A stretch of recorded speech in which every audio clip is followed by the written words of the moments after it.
Deejay shot by cops on Windward Road succumbed to his injuries. Hi again and welcome. This is Links 007 TV News Report, and we'll be right back with the full and exclusive details to come. Welcome to Links 007 TV News Report, providing you with the best in local and international news updates.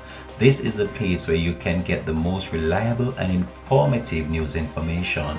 Links 007 TV News Report.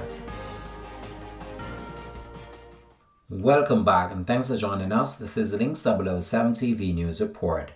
A man said to be a dancehall artist was shot dead during an altercation with police on Tuesday on Windward Road in East Kingston.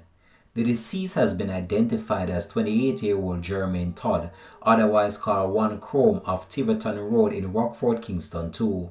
The circumstances surrounding the incident are unclear at this time. However, one 9mm pistol with a magazine containing 3mm rounds of ammunition was recovered from the scene. The Police Corporate Communication Unit have confirmed the incident.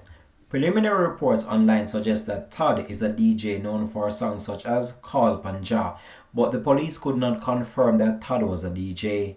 The matter was reported to the Independent Commission of Investigation (INDECOM), and the Inspectorate of Professional Standards Oversight Bureau is actually probing the matter. Links 007 TV will have more details to come on this in a later newscast. Thanks for watching.